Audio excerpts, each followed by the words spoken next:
This is the Willfully Evolving Woman podcast with your host, Sarah DeHaven. Today we have a very special guest, Michael Tsarion. He's a scholar, philosopher, and author of incredibly valuable works such as Disciples of the Mysterium, An Inquiry into Selfhood, Dragon Mother, A New Look at the Female Psyche, and Adultism, The Reign of the Terrible Mother. Michael's knowledge of psychology, and in particular female psychology, is quite deep and vast, spanning the conventional realms of psychology, but also those key pieces of the puzzle that seem to be all but forgotten, perhaps even feared, by today's modern professionals in the fields of psychology and mental health. If you're a woman who wants to regain access to your timeless inner beauty, to wield your feminine powers for the forces of good, if you want to willfully evolve most purposefully with agency, true empowerment, and self-ownership, then this is a show that you will not want to miss. So let's dive right in and hear what Michael has to say.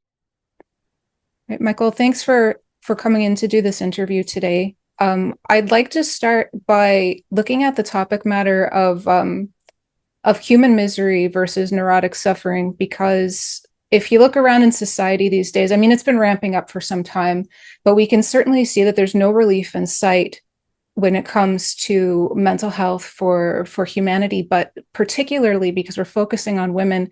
I was wondering if I could get your insights into how neurotic suffering is so, like, why it's so prevalent in our society right now, especially with regard to women. Oh, well, yeah, it's so many approach roads to that. You're talking about the Freudian description that he gave, that there's a polarity between legitimate misery, which we all experience, and there's nothing wrong with that. You never need to see a psychiatrist because of it, legitimate misery. And then there's neurotic suffering. And you do need to see experts for that, because as he was trying to advocate, there's something abnormal in that.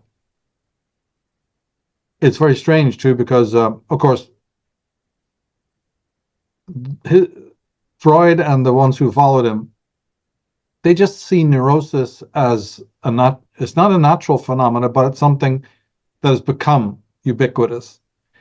And it really means that there's tension within.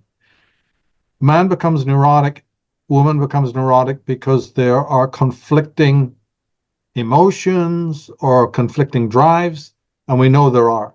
And this is where it can become intensely, deep. You can enter into the whole of psychology just from that little aperture right there. You can get into Adler, you can get into Karen Horney and Fromm, and many other great thinkers at that point. It's so vast because of that.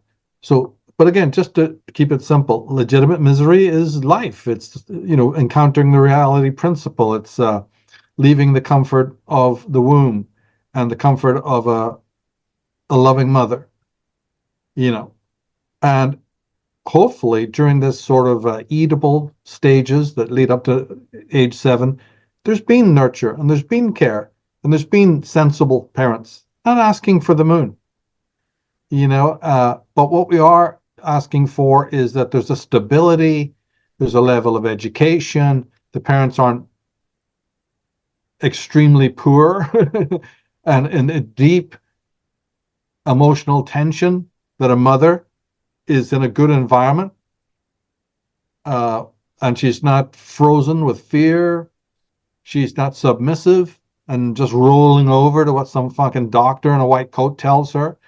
She's not in conflict in her relationship with a man at the time or boyfriend, She's not single, would be a big one, All of these things that used to be natural. She's in a lifestyle where she's working a lot with her hands, not just pushing buttons on a phone all day long. We know that breeds more estrogen, which gives, birth to more daughters than it did in previous ages, where a lot more boys were born because women were working the farms, looking after the chickens, gardening, mending, working side by side, with their husbands in all sorts of constructive things that tool use, making jewelry, fixing fences, working with equipment. See, that's all gone. So both men and women have more estrogen pouring through them, less testosterone, which is already having a biological effect. Don't want to get too sidetracked here, but yeah, there's many things that the female in her life when she's giving birth as a mother need to have in place, and also just the correct autolog. And therefore, the child that she gives birth to will be less neurotic and will be more likely to have a masculine disposition. And that by the time that they're 7 years old, which is a pivotal moment in the life of a child, they're much stronger morally, and they're much stronger in terms of temperament. And then character, which is going to develop as you enter the world, has a better chance of being something worthwhile. Character develops later. Temperament is something you're born with. But the temperament of a person is definitely dependent upon the family unit, the dynamics there, that family constellation. So, obviously going through a divorce, your parents are fighting each other. Yeah, not probably a very good idea, because that means that by the time the child is even 2 years old and 3 years old, it's been hearing arguments. It's been hearing what we would call competitiveness in the wrong sense. The child is witnessing a fight in which one of those two people is going to come out on top. So later, when feminists are complaining about this thing called competition, are they aware that mothers are installing the competitiveness in the child? They're 50% of the problem, because remember, many, many mothers win the fight. Many women are browbeating their husbands in court. Are they going to take responsibility for that? No, they just blame men 100%. You're the ones who caused the trouble. You're the ones who created the argument. That's demonstrably false. But from a little child's mind, it sees this thing called competition and gets to hate it. Oh, that's going to be good for their adult life as they shrink back from competition, as they become bloody communists or something, or anarchists. Look at what's happening in our world. That happens right down at the age of 2, 3, 4, 5, where you're experiencing nothing but conflict in the family. But it's more than conflict. One person is going to come out on top. And you identify with both parents. So whoever comes out on top, you're not particularly happy about that situation. So what do? You don't hate the parents. You hate competition. And don't realize that you're just shooting yourself in the foot, or your parents or should take responsibility for that. See, when there's no harmony at home, these are the kind of then after effects which will then create neurotic patterns, of which there are many. But the ones that I think you are addressing here are the really severe ones that will be things like self-loathing, a hatred of, in other words, autophobia, hatred of the self. Oh, yes. Big thing. Repressed anger is a neurotic syndrome. Remember, we talked about this tension, this conflict. So there'll be this love-hate dynamic, attraction, repulsion, all these neurotic traits which will handicap the child. And those are overlaid upon normal, what's called ontological dualisms, stuff you can't do anything about, right? Being born as a human being, there's already a dualism. And Freud knew all about that. All psychologists do. One of them, the most obvious, is the conscious, unconscious. Right. You are born as a contrarium. You're born as right? That's ontological or fundamental, philosophical dualism. There's a tension already in what it means to be human, just by the dint of being masculine and feminine, having two hemispheres of the brain. You're already a divided being. The last thing we need is more fragmentation and more conflict on top of those, before a mind is even able to grasp the ambivalence of what it means to be human. But unfortunately, that's where we are, and therefore, becoming neurotic is more than likely, very, very likely to happen. Yes. And neurotic, just so that we're on the same page, neurotic is like a rumination that happens psychologically, where somebody is basically, I would say, rolling over what is the problem, and it can be very internalized. Would that be fair to say, seeing oneself as the cause needing to adjust. There's something wrong with me. I have to fix this. And maybe perhaps on a more esoteric level, this child being the product of the man and the woman, in an esoteric or like a hermetic sense, seeing the discord between the parents, it assumes that it is the cause on some level. Would that be fair to say that that might be roots of neuroticism, or am I off the mark on that? Oh, it definitely does. And remember, parents are already bad parents want to make people feel guilty. Mm-hmm. Each parent wants to make each other guilty, and a child can be swept up in that. And a child can feel responsible. Mm-hmm. Yes.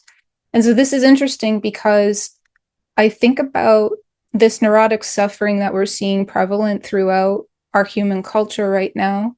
And we also at the same time see this rise in feminine power.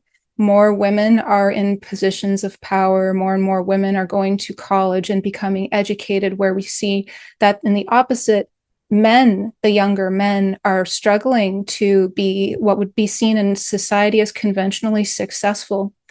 And where I feel this might be linked, and I'm curious to get your opinion on this, is that it may be linked to that unaddressed form of violence that is a feminine covert violence, which it has more to do with crushing of the will in covert ways rather than just beating a person overtly, which can be seen as overt masculine violence. It seems that this manipulation of the will to feminize, in a sense, the child is causing an imbalance of power in a way where we are seeing many successful women, but they're successful in a way that's making them manly and not masculine.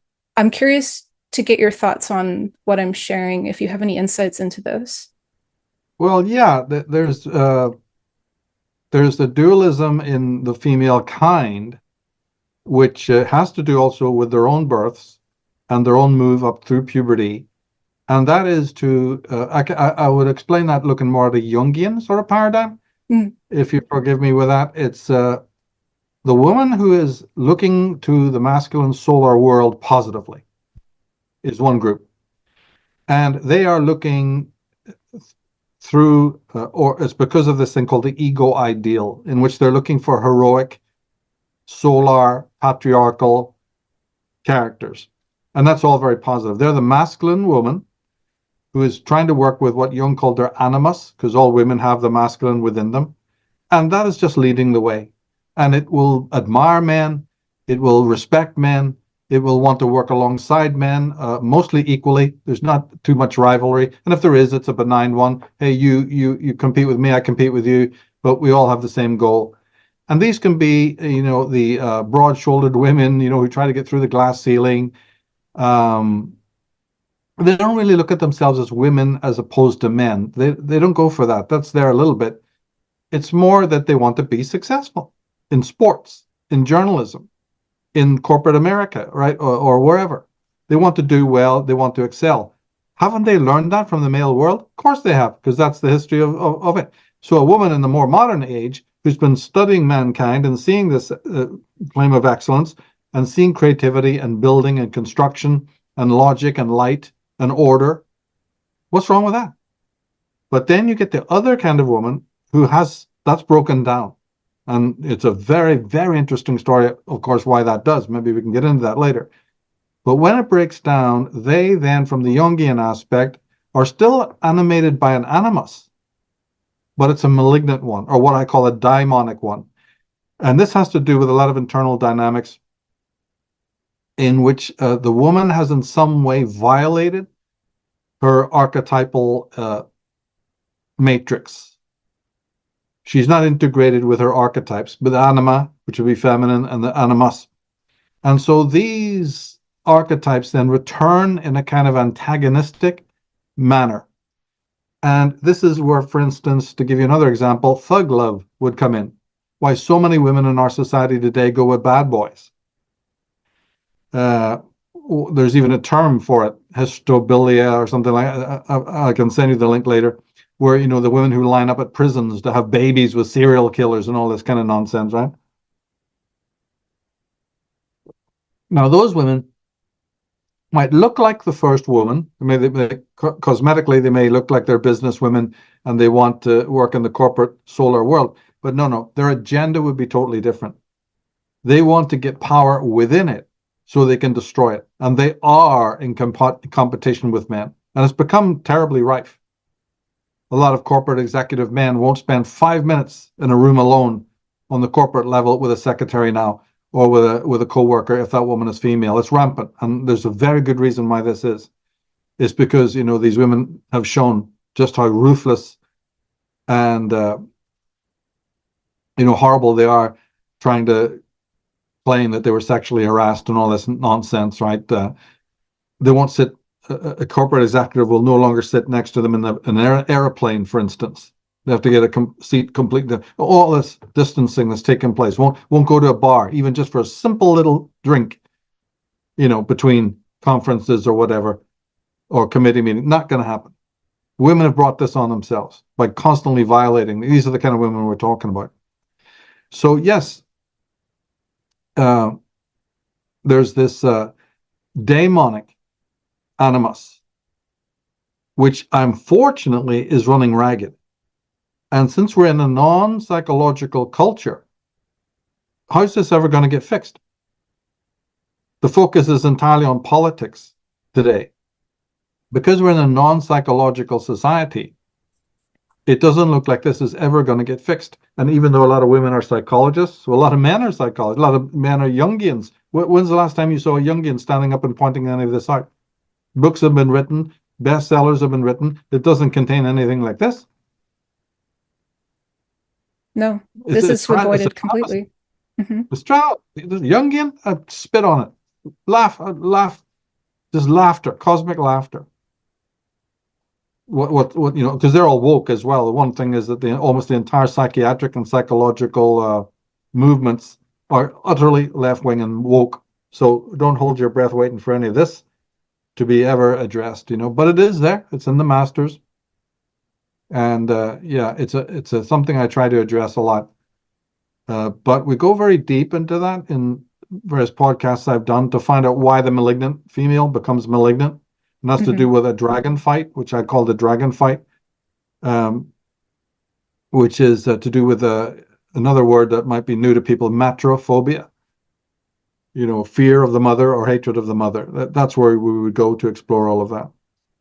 This is a good segue here, but first I want to say that the work that you have done on Unslaved, your podcast on female psychology, is second to none. So if people want to go deeper into that, I highly recommend that they go to the Unslaved podcast. It's unslaved.com and sign up there. It is well worth your time if you really want to understand this stuff, because we're only seeing at best half of the story when it comes to root causal factors of what's going on in our society. And as Michael aptly pointed out, we are in an anti-psychological society. There, on the surface, we talk about mental health, but we are glossing over it with pills and remedies and distractions. We're not going to root causal factors. And if we don't go into that, we're not going to fix the problem. We need to look this stuff square in the face. And that means we need to go into the territory that can be the most painful to look at. And that is female psychology, both in women and in men. But in any case, you mentioned matrophobia. So I'd really like to go into that, because when you look up matrophobia online, the basic definition is a fear of becoming one's mother. But it seems there's so much more to it than that. Would you elaborate? Yeah. Oh, and by the way, if people don't want to sign up right away, just go to dragonmother.org, and there's a lot of articles there for them to peruse to see the direction of what's going on. And some of them come from a Jungian point of view as well. So you'll learn a lot about Freud and Jung from reading those. But you're quite right. Well, the matrophobia is known, the Jungians know it as the Electra complex, which in itself was a kind of a version of Freud's Oedipal complex. You see, Jung was answering Freud. So it's Freud who started it. Freud started this, it became, wanted to delineate the first 7 years of life, which went through this thing he called the Oedipus complex, which is really Oedipal stages. There's about 5 of them: the oral, the anal, the genital, the phallic, uh, and the latency where it ends. And for Freud, this was an important ladder or stages of psychosexual development because it ended in the creation of the superego, which is everything. Everything about our society today is wrapped up in that. But he didn't really isolate girls and boys. The Oedipus complex just went for both sexes. Along comes Jung and says, hey, I fault you for not spending more time to talk about the girl. And I want to do that. So he did a bit. I mean, it wasn't comprehensive. Neither of them really went into the depth that I do, but that's fine because they were interested in other things, right? So the Electra complex is the same thing, but for girls. And then along comes Otto Rank, who was secretary to Freud for 22 years. And he wrote a book called The Trauma of Birth. And he wanted to do one thing more than anything, and that is not to start the Oedipal stages at around 2 years of age. He wanted to go back into what then became called the semiotic level, which is almost from the moment of conception. The 9 months in the womb and the first year, and even more of birth. And Julia Kristeva, the feminist, was influenced by that. So she had interesting things to say about that. Barbara Creed, all these people I've covered, in my work on Enslaved, also picked up on that. Like, in other words, a few feminists also picked up on this, and had interesting things to say. But it comes out of Otto Rank saying, and even Stanislav Grof, some of them decided that, this period in the womb is crucial as well. Because although we can calculate it to be 9 months temporally, that's ridiculous. It's centuries of psychosexual development to the fetus. There's no months or days or weeks in that state.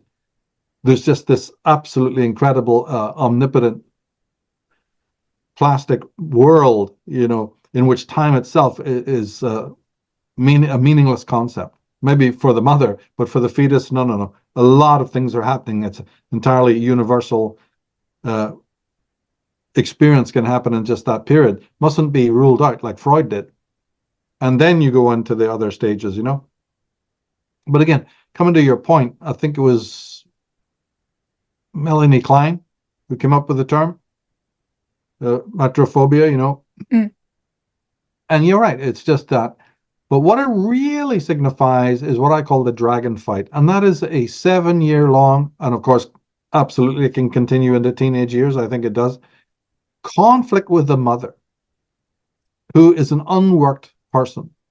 The positive mother I refer to as the dragon mother, based on the old, motif. You and I have talked about this before, of the old encircling serpent symbol in its benign form, the old Ouroboros, as opposed to the terrible mother, who something breaks down. More than likely, it's because she herself was, the victim of a terrible mother. So then now comes a generational aspect. You see? Now that doesn't exonerate individual mothers who should be taking responsibility for that and doing the self-work before they breed. But nevertheless, it would be wrong to leave that out. Usually the terrible mother is herself a product of a terrible mother, and on and on and on it goes, right? If you've been nurtured by your mother and loved properly for yourself, not as an object, not as a toy, not as a crutch, and if she loved you as a being, not just because she wanted to feel what it was like to be a mom, which is what's happening rampantly all over the world, that's different. You're hardly going to go on and be malignant, are you? You'll probably be very adjusted. So yeah, there's this generational aspect also to bear in mind. But when it comes to the actual conflict between the two, oh my God, this is terrific. This is where one has to look at it. Sorry, go ahead. Freud, just to give you one little bit more piece of background on it, Freud believed that man was bestial in his origins and violent, and that civilization is the only thing that's keeping him from being this rapacious beast. So the acculturation is what he's looking for in a parent situation. He's looking for the necessary repression of these bestial traits. And for him and Melanie Klein and people like that, they would see sibling rivalry as an outbreak of the violence. Mm-hmm. Nothing bad in it, because they said that, well, that's what you are.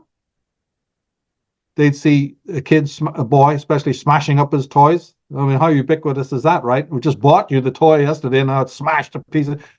They would look at that. Ticks, shoving your hands into the pockets, bedwetting, teeth grinding, sniffing, even things like bad eyesight, cursing, all these bad habits that children pick up is all a sign of the, what they would call the bestial id, trying to break through. And then, on top of that comes the forces of civilization to try to knock that out of you.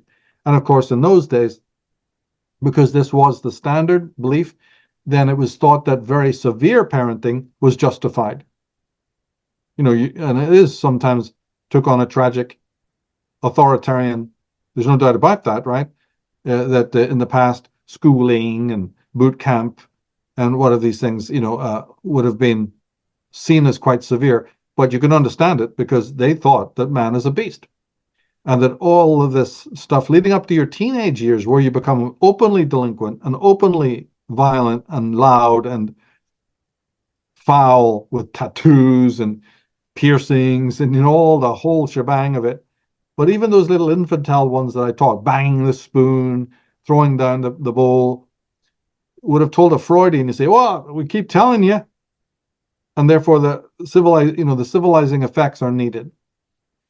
So in the same way, coming back to the point of matrophobia, the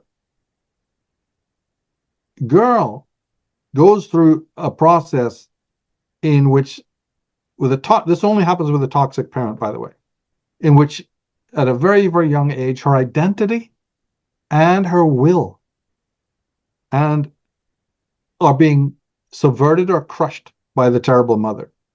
They're being subverted. That's what it's about.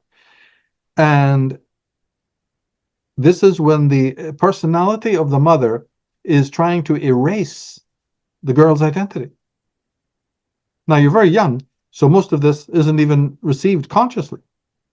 When you talk to women today, they don't even know what you're talking about, because that comes now at a later stage. And so what happens is, by the time, but before the superego is created, because the superego is going to be hugely important in this process, but in 7 years of this exposure to a terrible mother, through potty training, through all of it, in fact, from even breastfeeding, think about that. Oh, no, what do we say? Go back, like Julia Kristeva and others did. This, not even just the physical suckling. What about her thoughts in the womb? What about your mother's autolog? You think the child wasn't susceptible? Shit, they know. Even today, conventionally, the pediatricians know with their new machinery that the child is soaked in it. They know it. They absolutely know it. There's lots of science out there. So for 7 years, this act of master-slave goes on. And what it does is it breeds, you talked earlier about legitimate suffering as opposed to neurotic misery. This is where this really comes in, because all of this bad treatment breeds legitimate anger. In fact, it's really rage. The ones who speak about it, it's rage. It's childhood rage. Hence, again, the smashing up of toys, the disobedience, the talking back and stealing, or all the things that kids might get up to, all the antics. It's coming out, it's leaking out, but we airbrush that, right? We try to pretend we don't know its roots. We just call the kid delinquent and have done with it. But again, this is a legitimate emotion. So by the time it's legitimate rage, it's legitimate resentment. Now would be fine, because it's legitimate. That's what the word means. But the trouble is that by 7 years of age, we develop this thing called the superego, and this is where everything then goes wrong, because the superego is actually the embodiment of the parental imagos in your own being.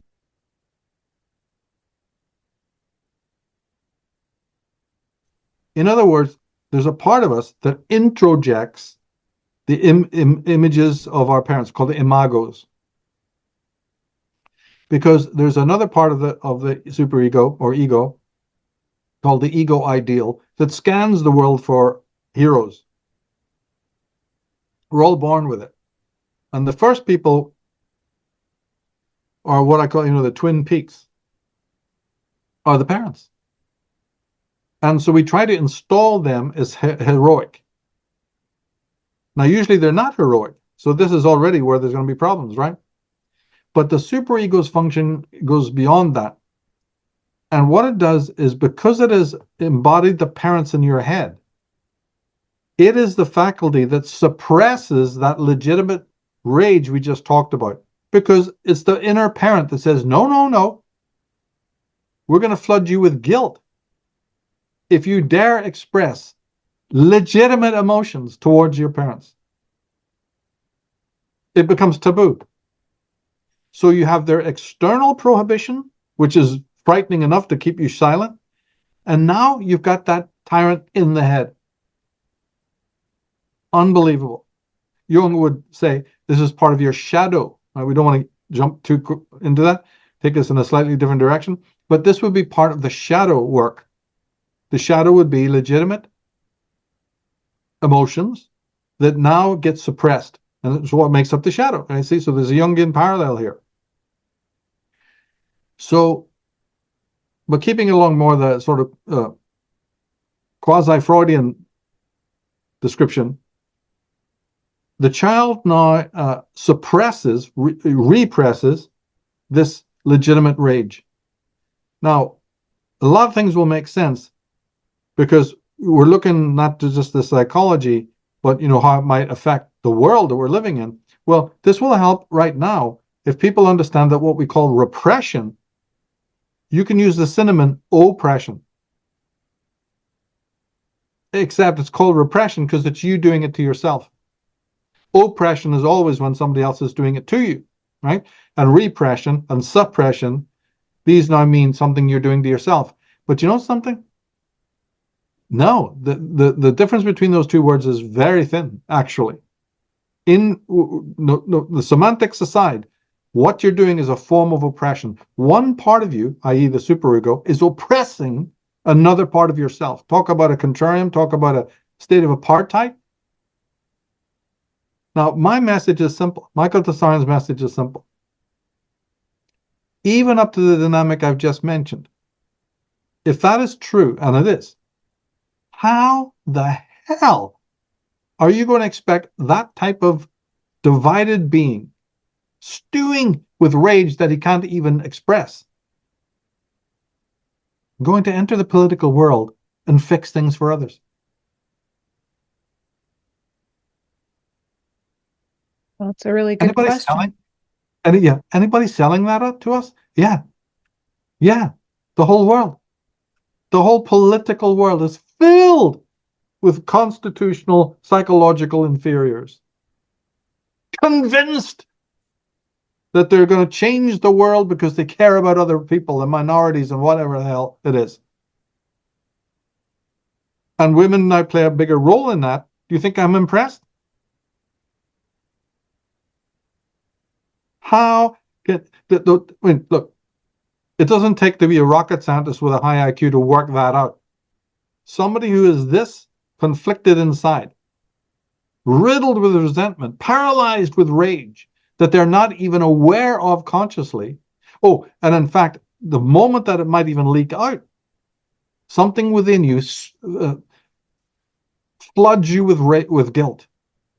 Yep, literally. So much. So this is called adultism, in which the parent outside prohibits and the parent inside is the superego, and this is the dynamic. But it doesn't end there. If I may continue, then I'll bring up something else. Please go on. Yes. Because this will have a lot to do with feminism, which is the outcome of all of this, the dragon fight. So in the middle of this paralyzing, poisonous environment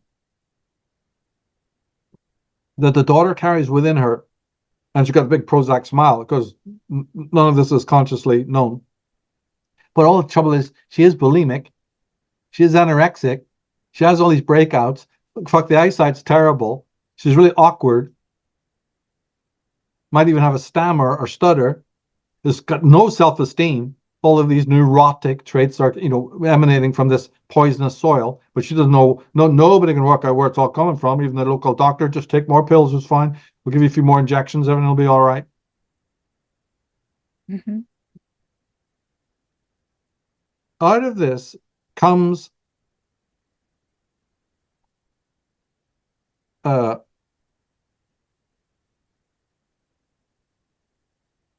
to lessen the tension, because this becomes unbearable by about 7 up to 10. That all these teen suicides, girl suicides now that are happening, and they think it's social media that's causing it.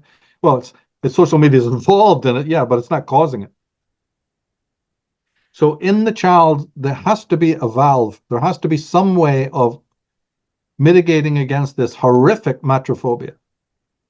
And what amazing thing, the superego's second function, then you could look at it this way, is to start identifying with the object of your hate. Psychologists know about this. Happens with men too, right? Oh, yes. But instead of hating the mother in an open way, although there are some girls who do that, and I think that's much, much, much more healthy to do that, just to break away from them and realize their limits and go, what the fuck, I'm off, do something different. Or pick another female hero and, a grandmother, an auntie, or somebody in the media that you like better. Something positive like that, a female archetype. No, most of the girls don't go down this route. They're riddled with matrophobia, eaten up by it. But the superego has the resolution and catches you in the net of this, which is that now you start to identify with this colossal power of the Medusan mother. Because remember, in the 7 years, you have been royally treated to a drama in which this big-booted, scimitar-wielding, crazy Medusa has been crushing your will and identity. And in a strange way, you start to identify with its power, even though you're also repulsed by that power. But the trouble is, you're victimized by that power. No one knows its power better than you. And so there's a certain mechanism that is now going to become the center of your consciousness, which is to identify with the power of the tyrant. And this starts about 7 years of age, because before that, the superego isn't developed enough. Now, a terrible mother will also sense this in many cases and realize what's going on. Oh, yeah, because they're much older than you and they're smarter. And they know that their crimes have been registered on some level because they're kind of, maybe they're even slightly guilty of it, of all the bad things that they've done to you and the terrible control. So then what they do is they play bait and switch with you. They catfish you by saying, well, now that you've obeyed me and you're a good girl, I will share some of my Medusan power with you when the time comes. And the superego latches on to that and goes, see, it's all been worth it. Suppress that hatred, shove it into the dark corners of the world, because your mom is ready to share with you, young lady. You will get this boon. It's all nonsense, of course, right? But this is a way we have to mitigate against the first aberration. Now, where do we see this? Where's the evidence? The mother has no power to give you, but what she might do is use your sexuality over the young girl, especially a pretty girl, and say, I'll teach you how to use seduction. You'll be powerful. You're gorgeous. And now starts another door thrown open of a girl to the world of the lie. Doll yourself up, right? Start fucking, and by this time you're in school, surrounded by boys, right? Okay, mama, you have jumped through her hoops. You've tolerated her lashing tongue, her whips, her scimitars, her blows, but it's all right. It's all right. You sit down in front of the mirror and you get ready to get out there and wield that sexual power. And girls just do it. Look at the implications of this. So the girl now becomes a sexual deviant, sexual seductress, right?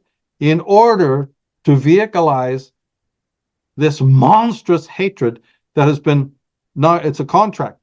I'll suppress that. I'll forget that it exists. And then there's another syndrome too. With this identification with the mother and her power, in another mechanism that the superego comes up with to blanket this intense rage, you start to identify with all things female. So then comes, have you ever noticed that men don't squeal about lionizing, exalting, and idealizing manhood as much as the feminists do it to womankind? Where does this all come from? Right? That just by being the dint of being a woman suddenly has made you like a goddess level. Women idealizing women. This is where it comes from. It's born out of matrophobia, but it's the opposite. It's what Freud called a compensation. Mm.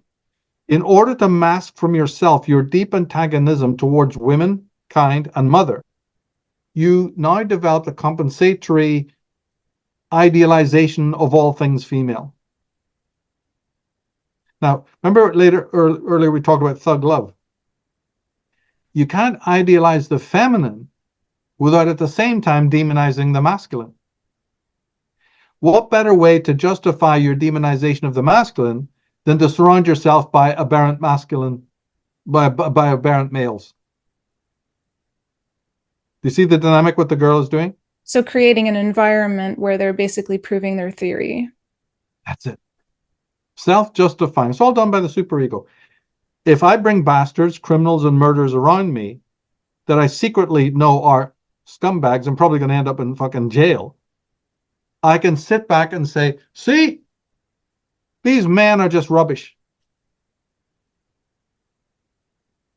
And that comes with the territory when what you're really doing is answering your matrophobia, but through this convoluted manner, by exalting all things feminine. We know that as feminism.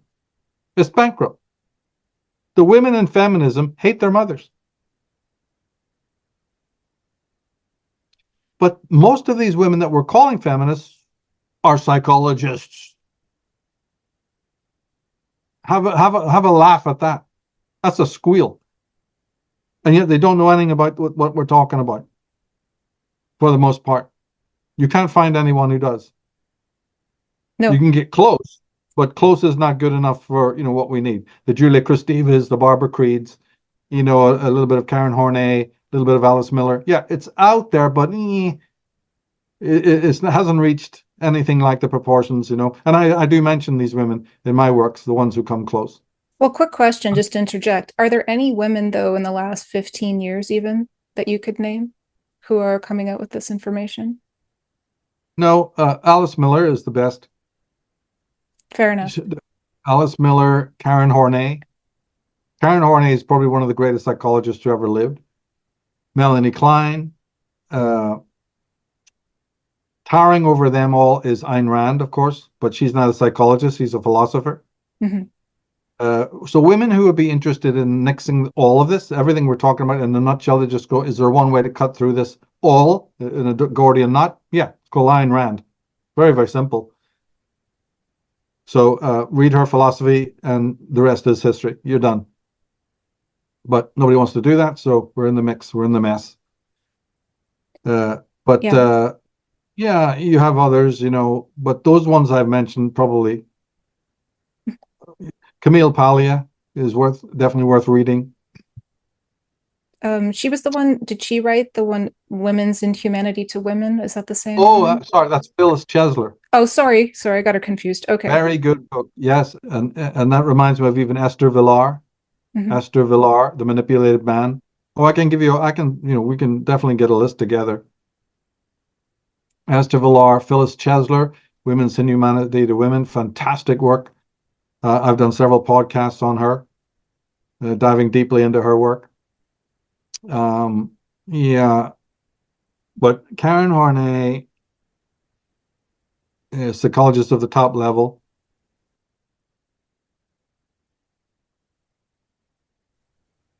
Melanie Klein for children. Anna Freud would be important too. Sigmund Freud's daughter, Anna Freud, even though she was a left-wing socialist. I go where I go where I need to, right? There's some fantastic works. If you're hungry for knowledge, then left-wing, right-wing doesn't matter. Catholic, Protestant doesn't matter. Man, woman doesn't matter. You go where the knowledge is, right? So yeah, we've covered that. So the sexuality, which is rife, you see, of course. Now, of course, the masculine woman doesn't do any of those things. First of all, she's not trying to. First of all, she doesn't identify with the object of her hate. Hate is hate. I'm not identifying with it. I loathe it. I hate the way my mother wielded her, staff or stick. I hate her looks. I hate her smell. I don't want nothing to do with her. She's a horrible person. I'm cordial when we meet, but I don't want to be like her. I haven't identified with her. I don't identify with tyrannical power. Oh, and I don't then sit there saying, create a contract where you'll give me a measure or you'll promote a measure of power, so I go out there and ruin men's lives by my sexuality. I'm not doing that. I would loathe a woman or a man who tried that on me. And by the way, if I do happen to be gorgeous, I'll use that. I'll use my sexuality to lead men up. Oh, right? Can I interject with this? Actually, this brings it into a really good spot. Sorry. It's just, I really want to talk about the concept of biophilia versus necrophilia. Is it okay if we go in that direction? Yeah. Okay, I want to define the terms because I'm sure that a lot of people who listen to this won't know what biophilia and necrophilia is. Could you describe that? And then maybe what we could go into is just, what is a biophilous woman and what is a necrophilous woman? Because we're not seeing biophilia, I feel, in women, and they want to be beautiful. I think they're synonymous, and when you define it, I'm sure there may be a link here, but to me, beauty, biophilia are intrinsically linked, but we're seeing a lot of this necrophilous and it's glamour. So there's a difference where I see necrophilia and glamour, but beauty and biophilia together. And I'm just wondering if maybe we could go into that direction with the time we have, because I just want to make sure I'm getting the most with, it's always a treat and a privilege to talk to you. So I want to make sure I squeeze as much juice out of the lemon as I can. Can we go in that direction? Sure. Everything we've been talking about is the necrophilous woman. Mm-hmm. And most women today, the feminist movement is entirely necrophilous without any shadow of doubt. And most women today who buy into it are necrophilous. It means lovers of death. Lovers mm-hmm. of that which nature doesn't want, doing things aberrant to nature. You see, when you envy man for his strength, endurance, and power, you're envying nature, because nature has endowed man with those traits, just like he's endowed woman. Nature has endowed woman with her traits. Man may build a house, but the woman will decorate it inside and look after it. It's win-win, right? Man may kill the chicken, but who's going to prepare it? The woman. But when that breaks down, all this feminist hatred of man, as we already said, it's not hatred of man at all, it's hatred of mother, but it's in disguised form through a very circuitous route. That's necrophilous. Because remember, the terrible mother is the embodiment of the necrophilous energy. She first tyrannized you, she abused you, she hung over you the carrot, of beauty as power. And I must add one thing, you see. There's a breakdown in this. What about the girl who isn't that beautiful? Doesn't realize it yet, but when she gets to be 7 to 10 to 12 and she's online, she realizes that my mom can't promise me the sexual power because I'm not attractive to men. Oh, I've been fucking had. The one thing that made it okay was this promise that my mom said, you got tits, right? You'll be able to go out there and fucking seduce men. But then I realized that I'm not one of these 8, 9s, and 10s. Oh, I've been had by my mother. So the rage quotient now leaps up even more, plus the frustration that the reality principle brings you to say, I can't wield that power. That girl can. What do you think happens next? I said that women everything that constitutes what we've talked about is women hating women. But it's covered over by a blanket opposite. It's blanketed by the opposite. The girl who is not attractive to men, who bought this lie, hates woman even more. She hates the good-looking woman. What is the feminist movement full of? You see them hopping down the street half naked, right? You see them every day with their blue hair. It's the unattractive females, right? Bloated, blank stares, full of hate. They've directed it to man. Man is not even close. That's been my message. They are not interested in what men do. They're necrophilous. They're irritated by something that's absolutely got to do with this dragon fight. But when they play it out in the world, in the circus of the world, right, it takes on this different complexion that everybody falls for. But when you study the female psyche, you know this got nothing to do with it, nothing at all. And the woman, I wouldn't call them ugly, but I'm just saying the less handsome woman now develops a new syndrome that she despises. This is because you have to be in school by this time, so you can take your pick. When is that? She despises the good-looking woman who she believes did inherit the power from her mother, and I didn't. So the next thing you know, it's fucking piercings, it's the dyed hair, right? It's the sweaty armpits, it's the rainbow t-shirt and all the rhetoric that comes with it. It's like, just buy it from Toys R Us and plug it in, making yourself look hideous. They've got these side-by-side pictures, don't they? You've seen them. Everybody has. Of a gorgeous little girl who the next minute looks like something from a, horror movie, all the piercings and everything like that. And you can't believe, is this the same girl we're talking? Yeah. Why does it happen only at that age? Because now they are crying with hatred that they bought a lie, that the power that they sacrificed all of this for isn't theirs, but these cute girls have it. So the rage is between girl and girl. Where does man fit into any of that? Nowhere. The woman A is fighting woman B, saying, I wish I had the power you have. In fact, this is so bad, this is what's creating the suicides that nobody seems to be able to answer what the cause is. I can answer it. By 10 and 12 and 11 has skyrocketed girls committing suicide. This is I'm just giving you the reason right now.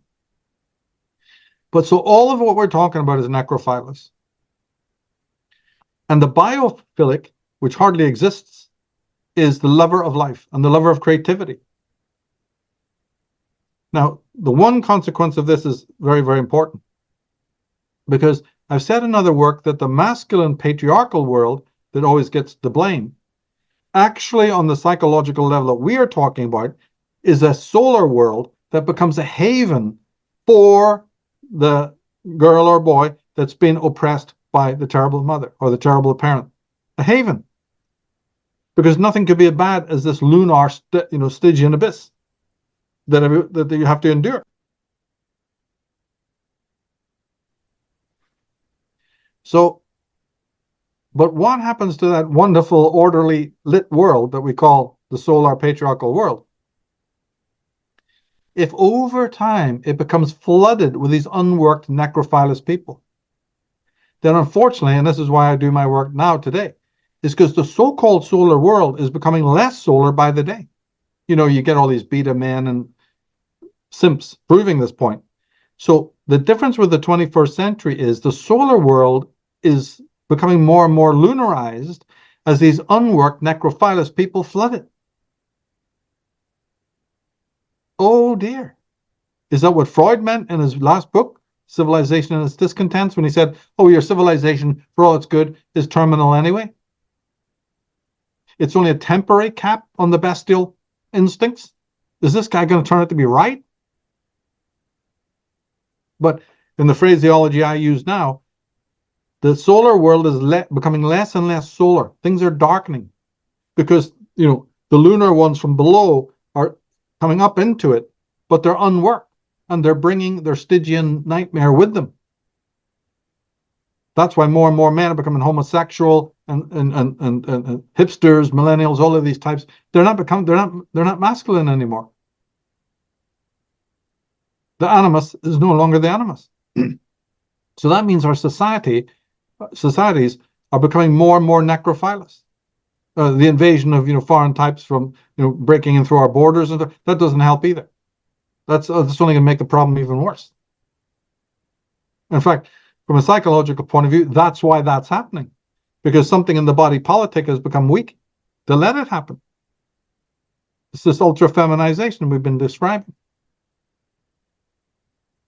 Now, the masculine woman is biophilous because she appreciates creativity and the men who go around doing the creativity, and she wants to be part of it. And that's called what Freud called penis envy. Penis envy is nothing sinister at all. It's just the simple identification of a girl with the solar world. And she finds it a place that's more airy, more sunny, and more orderly. And it's a breather from this horrible Stygian nightmare of the lunar world in which the terrible mother has been sucking her power. And that's not to say that the solar world, patriarchal world, doesn't have its problems. Yes, it does. And the original feminist movement was a group that tried to fix some of it. I'm for that. Nothing wrong with it. Until it got, weaponized by the Grand Orient Freemasons and a lot of other sinister characters. It's really a group called the Fourth Sect. These are ancient socialists who knew to use women's psychology, as a doomsday weapon for their agenda, and women just fell right into it. And the women do not know anything about their own psychology makes it even worse. So right. A lot of the things I work, write and do is for women to upgrade their knowledge, because that would be brilliant. That would be really, really something to really turn the tide, so that's what I've dedicated myself to. And I greatly appreciate it personally. I came across Dragon Mother at this point, about 5 years ago, and it had such an impact on my life. I mean, I was already somebody who was on the path of individuation and working through, just my own, how I've been conditioned by the wealth, by society, working through that. But what really brought it together was your works on female psychology, your podcasts on female psychology, your book, Dragon Mother, Adultism, these kinds of books, because there's things that we need to look at as women to understand how we contribute. And so like with the necrophilous side of things, just to contribute to what you shared, like being a masculine woman doesn't mean being a butch. Just to be clear to everybody who's listening, it's not about being a manly woman. It's about being a woman who is feminine, but using her masculinity in a beautiful way, in a way that is, ingenious and courageous, but also,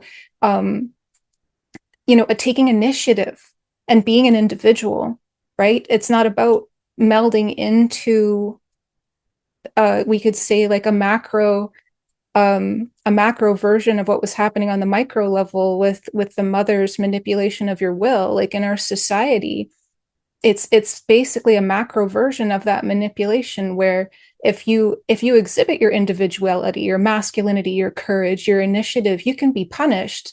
But can we see how that's wrong? For us to change this society for women, part of the process, and like I'll get off my soapbox in a sec because this is an interview for Michael, but I just want to add this, is just that we need to look at where we are necrophilous. Where are we choking out life? Where are we trying to suppress the wills of other people because we think we know what's right? Where are we not listening and actually hearing and actually seeing other people for who they are and giving them the respect they're due? This makes me think about, like I had a list of questions here as we were talking about this concept of biophilia and necrophilia. And we see so much androgyny in this world right now. From an evolutionary standpoint, I can see how we can be moving to wanting to integrate our masculine and feminine sides, but it does seem that that effort on a natural level is being co-opted. And what we see in the androgyny in men and women seems to be an aberration. I'm wondering if maybe you'd like to speak on your perspective on that and maybe what knowledge you can bring forward on that.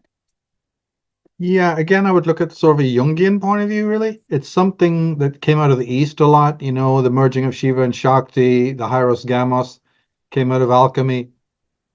I think its secret has kind of largely been lost.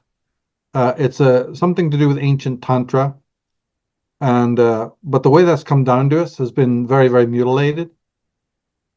And the women's movement, of course, will always use it for gynocracy, for female supremacy.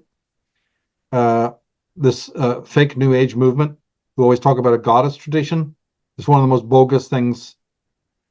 I did a program called The Hebrew Goddess, and I ended it just a few weeks ago, showing how ludicrous this concept was. But at the same time, there must be an element of truth in it, because in the old Egyptian legend mythos, you had the sky god, the goddess Nuth, and you had the earth goddess Jeb, and he was phallic.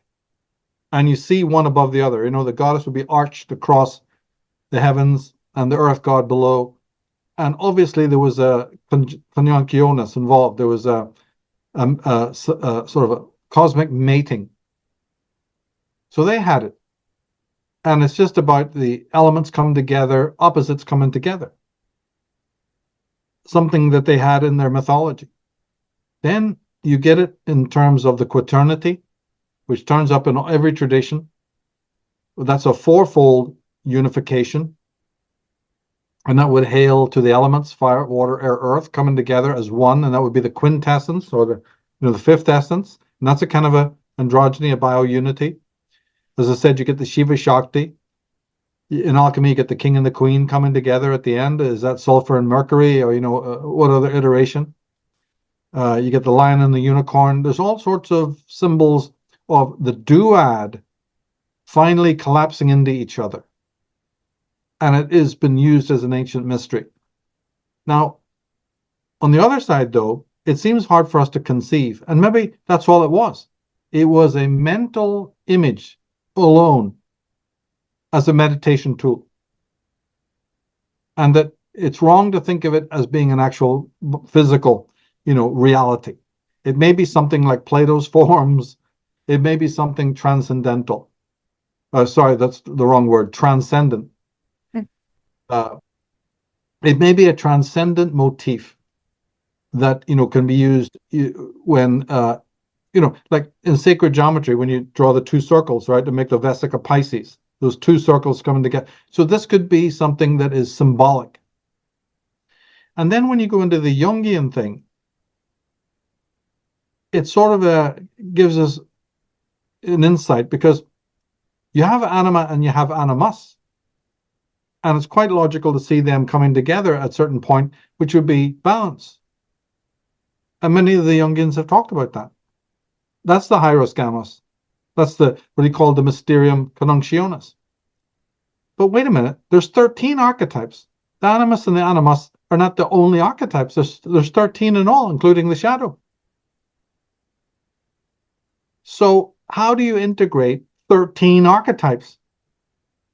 I mean, that's obviously impossible, even by the Jungian description, because a man or woman, will always be controlled more or less by one archetype at a time, with other ones being sort of there, but they may be supplementary. But that means they're not unified. So suddenly there's a conflict. I can see that two archetypes could be united together, brought to harmony. But how could 13 archetypes be brought to harmony? So there seems to be a conflict here. If I'm a whole psyche, a whole being, then all the knights at the table must come together, right? Not two. But it seems then preposterous that in one life I could be that balanced. The wild man, the orphan, the magician, the warrior, the king, all the archetypes, the shadow, all of them are going to be in perfect harmony. I mean, come on, we're talking nonsense. Can't happen. So then why select two and say, no, they can be brought to harmony? It just doesn't seem congruous, really, when you really do a deep dive into it. Right? It could be, I may be wrong. Something I may be missing. And no doubt there are times in your life where there is a feeling of balance and harmony. But can that be lifelong? Can that be, something that you experience all the time? You see, these are questions each person has to. But when you read Jung, you're reading something that could look contradictory. A person is ruled or dominated their consciousness by one archetype at a time.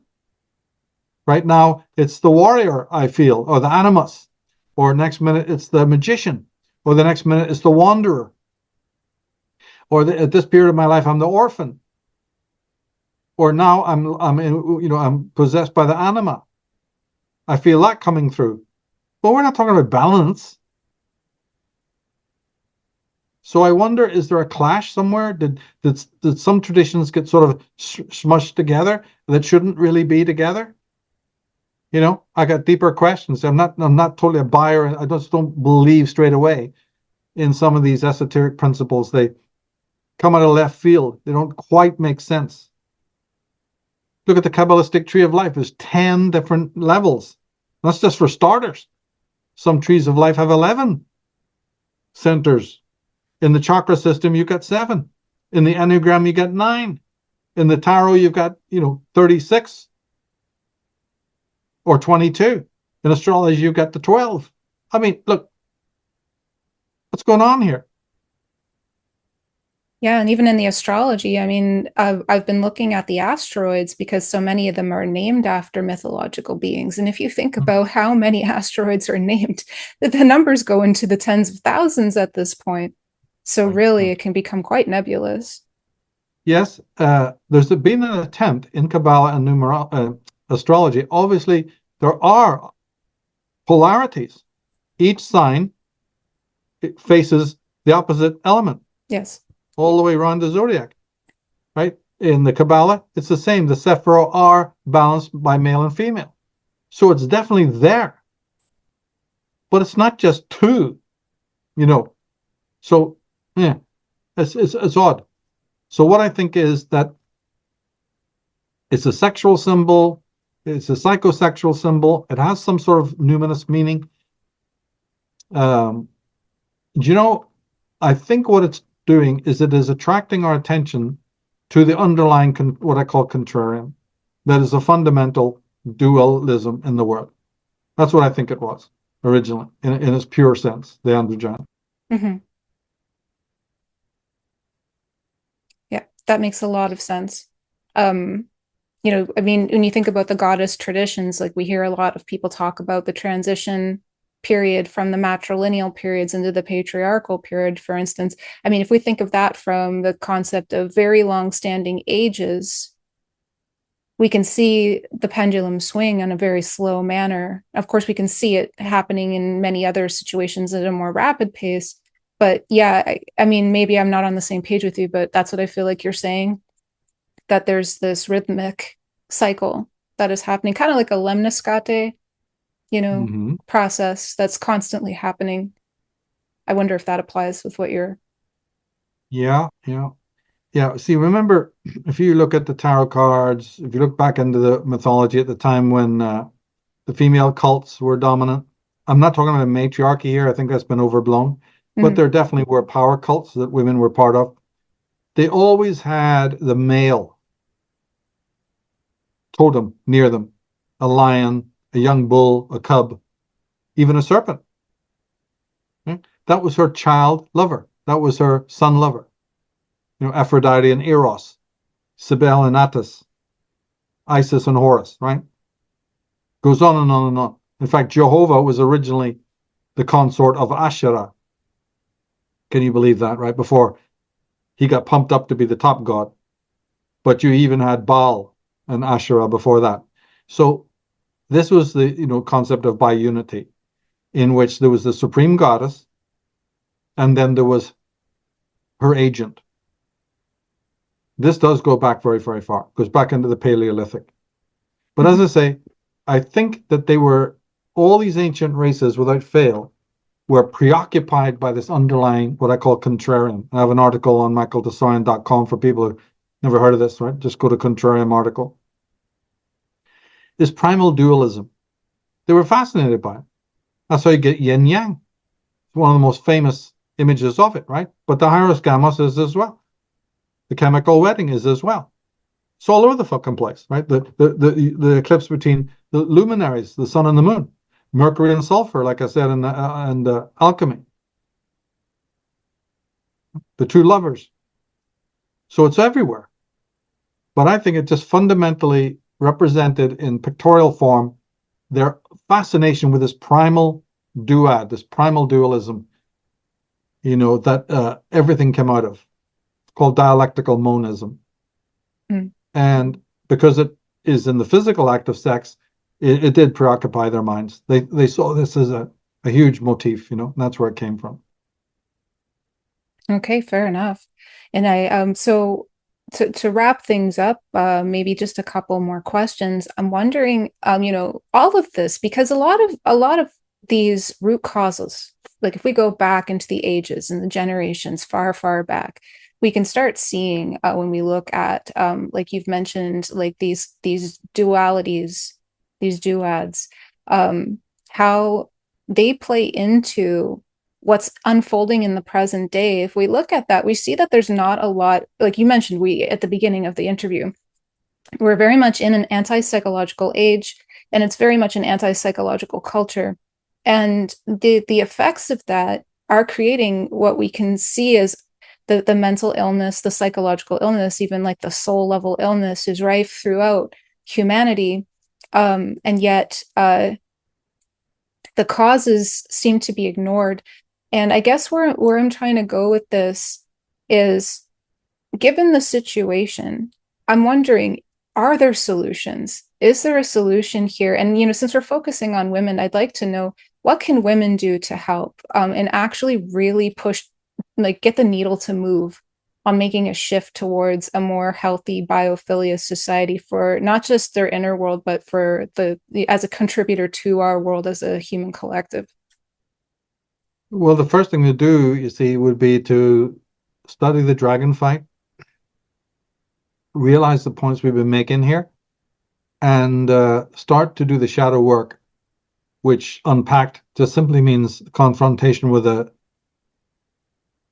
rage, so that they can undermine this mechanism of the superego.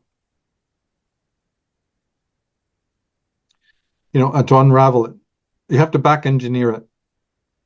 And that means each individual woman starting to look at her ailments, starting to look at her teenage situation, and if she had a bad mother relationship, to start looking into it.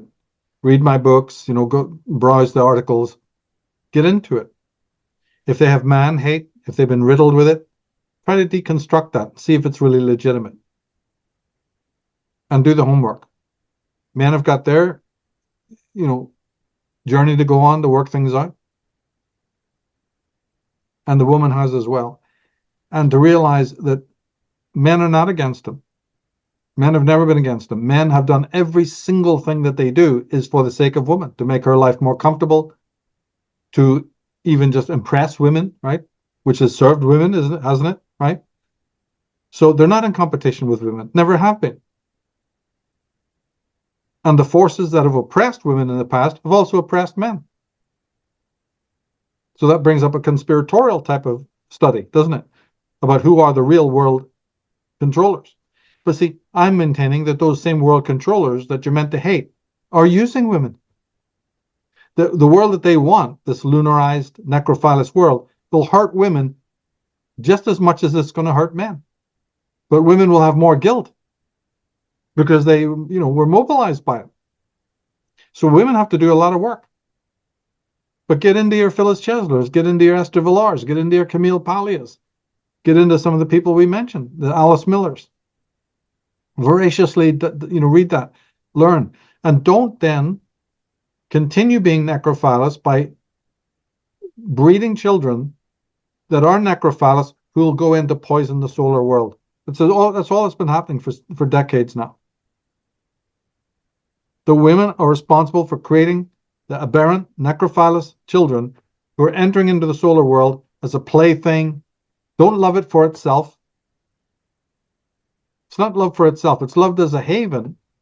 It's loved as a temporary balm away from the Stygian abyss. but it's not loved for itself.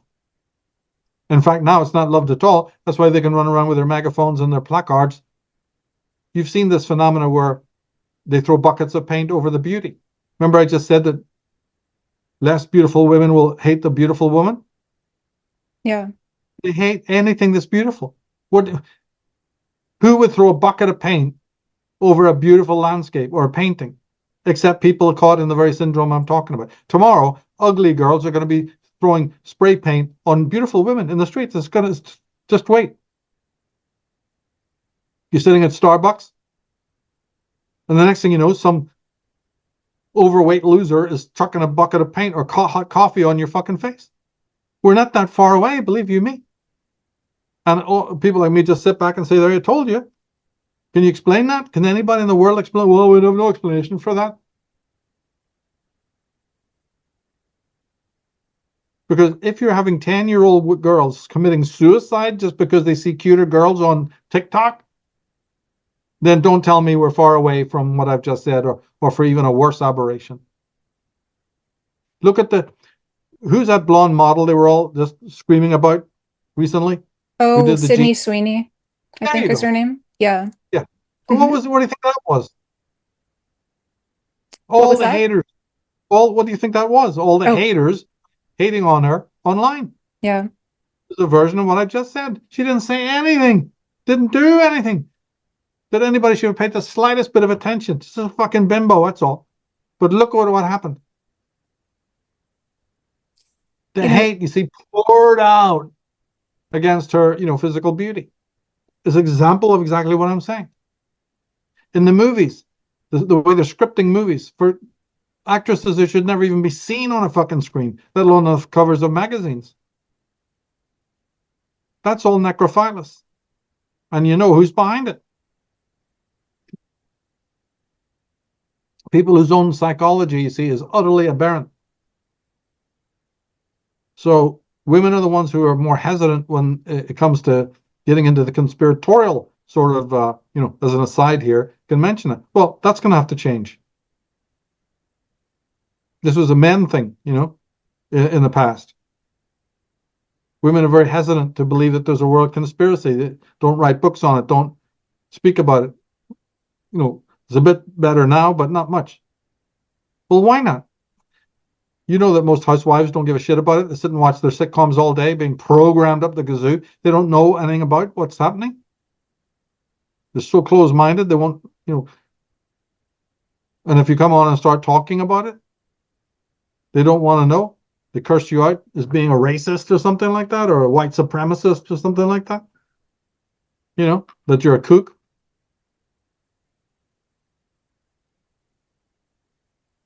So there's a lot of work for women to do, but of course, I would prefer that they would deal strictly with this problem of the matrophobia.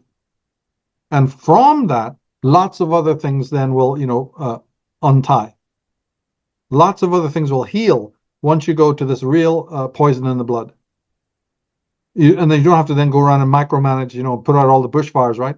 Once you deal with this central problem, a lot of other things will, of their own, naturally get sorted, especially the way that children are being brought up. See, because that's a big problem right now. And what parents are doing is blaming the school teachers are blaming the parents, some people bring the trade unions or the government, blah, blah, blah. Keeps going round and round.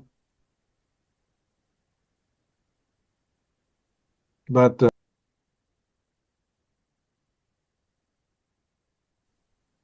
there's much more to it than that. There's a good book out, None Dare Call It Education by John Stormer. People should pick that up. But we have John Taylor Gatto, we have a lot of good works that are out there now on education. So there's been manuals written. Highly recommend all of that. People are even into homeschooling, which is problematic, but still probably better than, there's new options that didn't exist before. Yeah, there are a lot more options. And one thing I want to add too is, you know, a lot of as you mentioned, a lot of this stuff happens at an early age that women are taught, like young girls are taught this hatred, this self-hatred. And one of the things about beauty, at least from my perspective is that, yes, we can have physical beauty, but the beauty that endures, so when you're 90 years old, you're still radiant, is a beauty that can only come from developing like biophilia, true beauty, a desire to see life, a desire to want to see others live and be alive and tune into their virility and their vitality, including yourself, your own virility and vitality. So, like, I just wanted to say this because, this is an issue where women are conditioned to feel very ugly, and that their beauty is on a like a clock, and then eventually it will disappear. But that's a lie. That's something that if we buy into, that can be such an Achilles heel to our efforts to change things. And like, if somebody even is unconventionally or considered conventionally ugly, I've seen women who would be considered that, who are radiant, because they didn't buy into the lie and they decided to love anyway. So, I just want to add that there's a lot of lies going around for us that fool us into going in the opposite direction, in a necrophilous direction. We can't fall for that. Like, we And it can't is fall for necro that. So and please go ahead. it is also necrophilous for the beautiful women I talked about to misuse beauty. Having been endowed with that power, they're just as necrophilous when they go around and misuse it. We forgot to mention that. I have no lover of those women. Mm-hmm. Right? Their beauty should be used biophilously. They get the attention. They are the clickbait. They are the ones that men will look up to, then use it for spiritual purposes. But none of them are doing it. You see, so yeah, the less good woman is burning with hatred against the beautiful woman. That's her neurosis. But the beautiful woman is not off the hook. She's no paragon. In fact, she may be doing even more damage because she has taken the bait. She does believe that this is an extension of her mother's necrophilous power. She has identified with the tyrant and becomes one, except this time it's one, that is aesthetically pleasing to look at. Therefore, all the more dangerous. She's the femme fatale. Nothing is more lethal on this planet, and nothing can be used for evil more than it can. Go back to your film noirs. Go back to your, mythologies of the femme fatale. That beauty is given to you as an endowment from the divine, so that you can lead your followers to the divine, not away from it, not into sexual malaise. And it's the same for a beautiful man, right?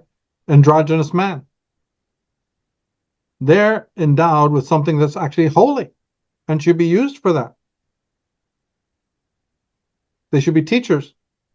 They should be wayshowers. They should be the philosopher class, because they've already been endowed with something, that's attractive, that will get hordes of people following them. They have a personality and charm and a way about them. But most women are not even conscious of that. They end up using it for lower purposes, and they will then bear the shame of that. They'll bear the guilt of that, because there's two. We talked about the superego. That's a moral center, but it's a moral center that is articulated to the world, right? To these physical imagos and to the world's needs. But every human being has a second moral center called the conscience. And the conscience is the moral center that is really the supervening one. It's another voice in the head. And this time it doesn't flood you with guilt. It floods you with shame for living the inauthentic life. So each of the descriptions we've given, each of the personality types we've described, and their necrophilous traits, each of those people, like, let's go back to the first example. The girl who identifies with the object of her hate is also filled with shame for doing so. It runs parallel. It comes along as part of the package. The girl who refuses, right, to identify and has the legitimate suffering and works with the legitimate suffering, but doesn't exalt the mother, doesn't think of her a source of legitimate power, and doesn't crave after her power, she's not filled with shame. The shame level is way down.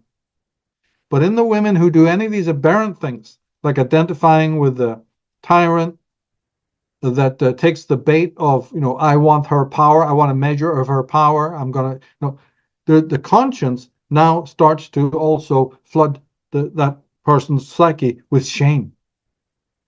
And this is where we went back to the beginning, the legitimate side. These are legitimate emotions. So then I have a larger critique of psychology and psychiatry that people who, support my work, they know about it, they've heard about it, which is, why would we want to go to a psychologist or even psychiatrist to get rid of legitimate misery?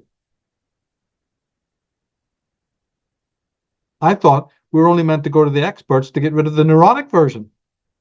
But as I maintain in my work, no. The vast majority of people who go to see psychiatrists are troubled not by their neurotic misery, but by the welling up of shame and legitimate anxieties. They're going there for the pill, the red pill, the happy pill, the Prozac, to say, doctor, help me suppress legitimate emotions that are arising to keep me human. So when you look at the world today and see all these dehumanized people, there's a reason. They want the pill to cure them of the legitimate anxiety. And even those who go for better purposes, they go to the system to quell the neurotic anxiety, they have no idea who they're talking to. They don't know that these men in the white coats are waiting for you. Because the pill they give you that will knock out the neurotic anxiety also takes out the legitimate anxiety and zombifies you. But you need that legitimate anxiety to be a human being. This is what Freud already had understood. The remedy can be worse than the cure. Thomas Zaz says psychiatry is the disease of which it pretends to be the cure. He's alluding to this point. So the big pharma we know today, and the DSM nonsense, right, is exactly this. It lures you in by saying, we're treating your neurotic misery. You deserve to be happy. Look at our commercials, all smiles.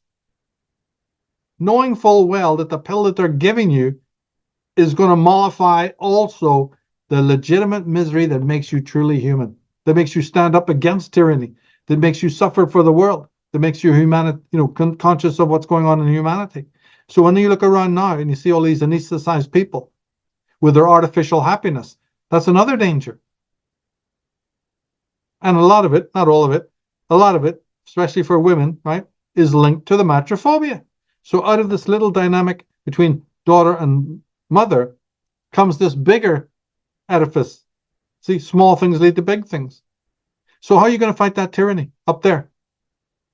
Think somebody in government's going to fix it? The root cause isn't even being addressed.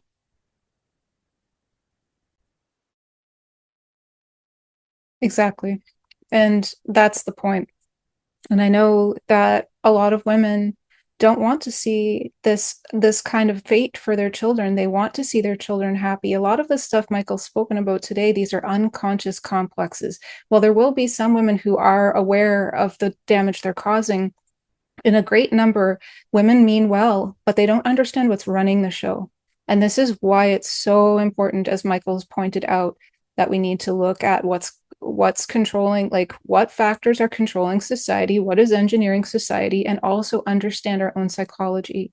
It's worth looking into if you care about where the generations to come after we leave are going to go, what quality of life our children are going to have.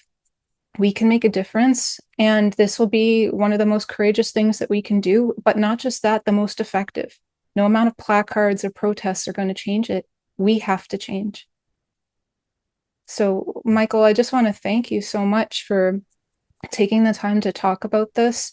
You're one of the most, I would say, just studied individuals on these topics. So I really appreciate you taking the time to share your insights and your wisdom and your knowledge with us. That's what it's all about. And I'm so glad that we're able to talk again like we did last time. And because I find this fascinating. I don't find this controversial. I find this interesting. Just in the same way that a botanist or herbalist will look at their subject. I have never thought of it as controversial. And when I look around in the world and try to get solution oriented, I'm convinced myself 100% that we're on the right track here. So that's why I have the conviction.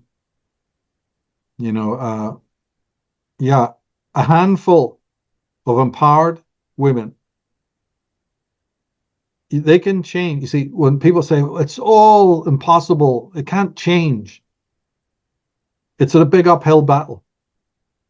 This is because they underestimate what beauty can do and even what sexuality can do. Those things are positive. They're biophilous, you know?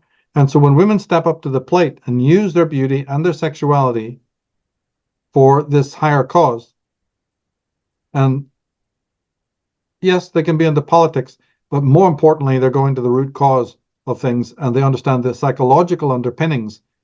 Believe you me, I'm a big believer that huge, titanic changes can take place. I will not be the one to be able to do it. But I do have the hope and the belief that others can once they sincerely pick this up without fear. That's the future I look to. And we work towards it. So again, big thanks to you. I was really excited to do this. I hope we can do more in the future. Thanks a lot. Yeah, I would really like that too. It's a topic I agree with you. I don't see it as controversial either. I see it as refreshing and confronting. These are things that make a person feel alive instead of repressed, to look at these things but come out the other side realizing that for facing it, we've reclaimed more of ourself again. So to me, I don't see it as controversial either. I know it can be triggering. I want to acknowledge that for anybody who's listening, who's getting rocked by some of the stuff that's been brought up. It can be really uncomfortable, but it's worth looking at. And I just want to thank you again, Michael. So maybe we can talk about this in the future. And I'll make sure that all of the links are set with this video so that you know where to find Michael's work. We've got dragonmother.org, unslaved.com, michaeltsarion.com, and we'll also list some books and references that Michael spoke about throughout the show so that you can start doing your own research for yourself if you feel called to do that.